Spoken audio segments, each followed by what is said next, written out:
Hello everyone. So today I'll be talking to you about asthma. Now I'll be dividing the topic asthma into three main videos. So in the first video I'll be talking to you about the definition, epidemiology, etiology or the risk factors and the pathophysiology.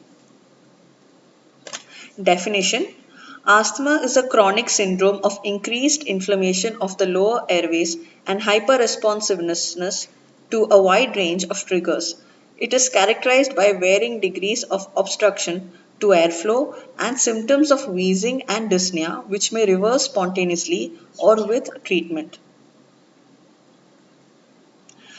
Now, the epidemiology: prevalence of asthma 5 to 10 percentage of the population in the US. Peak age at presentation is 3 years. Male to female ratio is 2 is to 1 in childhood and 1 is to 1 in adulthood.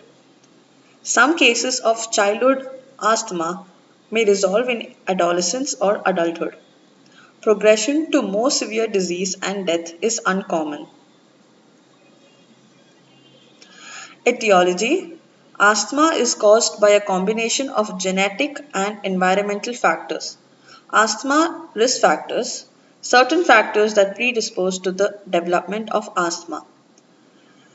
Some of the triggers are environmental, which exacerbate the symptoms in a patient with established asthma, and some of these are allergens, exercise, hyperventilation, cold air, drugs like beta blockers and aspirin, stress, upper respiratory tract infections, pains and fumes, irritant gases, premenstrual hormones, thyrotoxicosis, hypothyroidism, and pollution in the air.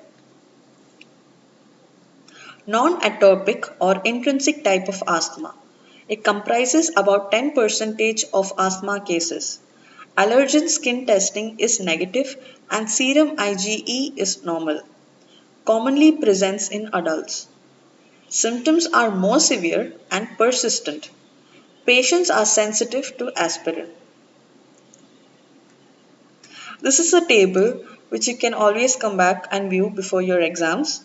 So it's a table which shows you between some of the risk factors of endogenous type and some of the environmental risk factors. Under endogenous risk factors, we have atopic rhinitis, which is a major risk factor, and with that we have atopic dermatitis, which is another major risk factor.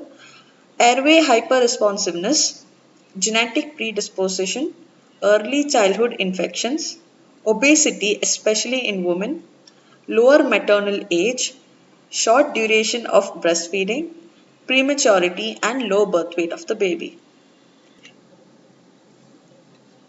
Now, talking about the environmental risk factors of asthma, we have indoor allergens such as house dust mites and animal fur, outdoor allergens such as pollens, occupational exposures, which includes cleaning liquid aerosols, chemicals, and animal antigens, environmental tobacco smoke, respiratory infections, air pollution containing sulfur dioxide, ozone, and diesel particles, diet, mold, and acetaminophen. Now, talking about the pathophysiology of asthma. So there are two main types of risk factors, which is the endogenous and the exogenous. They causes chronic eosinophilic inflammation of the lower airways with involvement of mainly two types of cells. The first being the inflammatory cells and the second being structural cells. Inflammatory cells includes eosinophils, T helper 2 cells, mast cells, neutrophils, basophils and platelets, while the structural cells are composed of epithelial cells, smooth muscle cells, endothelial cells, fibroblasts, and nerves, which causes the production of certain types of mediators, example, histamine, chemokines, growth factors, etc., which has a deep role in some of the effects which cause asthma.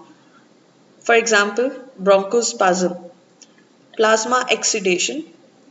There is hyposecretion of mucus, which causes mucus plug formation, airway hyperresponsiveness, vasodilation and angiogenesis, thickening of the basement membrane, and airway wall edema or inflammation.